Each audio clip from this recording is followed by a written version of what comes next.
ja räägin natuke tehnikast.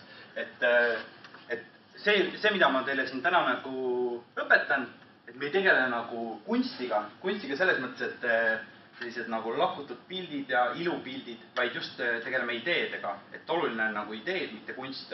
Et kuidas me saame oma mõtteid väljendada, kommunikeerida teistele inimestele ja ka iseendale selgitada. Et see on nagu see kõige olulisem asi. Ja siis ma käin korraks selle teekonna läbi, et alguses me teeme siis sellise väikse tutvumisharjutuse. Joonistame sinna A4 paberite peale keskel iseennast ja ümber nagu tunnused, omadused, kes te olete, et saame nagu tuttavaks. Sinna võib ka mingisugused ootuseid panna tänases kontekstis, et mis te siit tahate saada, siis on nagu selline kiirtutvus. Siis annan teile kiiresti nagu sellised visuaalse tähestiku, ehk nagu on mingid põhikujundid, nagu on ABC olemas, ma jooksin need läbi, pärast räägin detailsemalt. Et on olemas punkt, joon, kolmnurk, ring, millest saab tegelikult kombineerida, konstrueerida kõiki teisi kujundeid. Ja nagu on tähtedel, on nagu ABC, on nagu kirjatähed, aga neid võib venitada, teha ise mõelda kirjatüüpe välja nii-öelda. Et see on nagu see ülesanne. Siis on põhikujundid, et kui me oleme teinud nagu tähed selgeks õppinud visuaalsed tähed jutumärkides, siis me hakkame sõnadega tegelema. Ehk siis visuaalset sõnavara looma nende tähtede abil. Siis edasi liigume, et on põhilised elemendid, kuidas joonistada hästi lihtsalt tõesti sekundite jooksul inimest, et ta oleks natuke nagu ruumilisem. Siis edasi lähme, seal on oluline emotsioonid, näoilmed, et sellised põhiasjad saada. Siis on see kohvipaus, väike paus. Siis paneme raketiga siit edasi, oleme saanud kütust. Kuidas joonistada kohta ja aega, ehk seda konteksti kujutada. Et panna need tegelased või mis iganes te tahate kujutada asjad mingisse konteksti. Kuidas protsesse kujutada. Siis kuidas kõne, rääkimist, dialoogi, et erinevad jutumullid, suhtlemise, kommunikatsiooni sellised elemendid.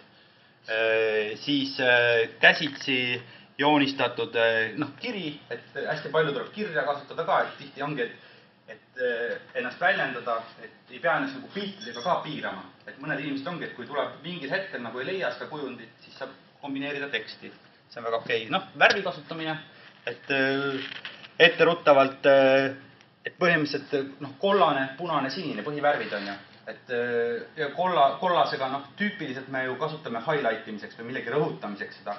Et tegelikult võibki nagu mõelda, et täiesti niimoodi läheneda värvidele, et kui sa tahad midagi oma pildil rõhutada, kasutad kollast ja tood selle kuidagi välja või punasega paned fookuse ja seda kasutad võimalikult vähe, et suunata tähelepanu mingisse kohta. Ja siis kuidas lisada joonistusele efekte ja energiat, panna nagu mingid tegelased liikuma, mingi suund anda. Siis kuidas valida, mida joonistada, ehk siis nagu see on see, et nüüd alguses oli nagu täht, sõnavara ja nüüd hakkame nagu oma isikliku raamatukogu looma. Et sisuliselt see tähendab seda, et A4 paber, teed selle näiteks jagad 9 ja siis sa kujutad ette, et see on nagu mingi riiul ja igas riiulis on näiteks, siin on pildid köögi kohta, röster, külmkapp, pliit, et sa lood oma sümbolite, ikoonide sellise nagu vara, et sa saaksid üldse ennast väljendada, et sul oleks nagu seal pagasis midagi, et kui sul ei ole seda sõnavara või siis on väga raske ennast nagu pildiliselt ka väljendada. See on see point. Ja siis üks ka lõpuküsimus üldse, mida me küsime endalt on, milleks ja kellega suhelda piltide abil nagu üldse. Et põhiliselt milleks seda kasutada, mis kasu sellest võiks ja saaks ja peaks olema. Ja siis on tuulamine ja väljajuhatus. Ehk siis teeme väikse kokkuvõtte, et mis siit nagu nii-öelda sõelale jäi, et mis oli teie jaoks essents, mis te omandasite, mis teile meeldis, mis ei meeldinud, tagasite kriitika, kõik on oodatud.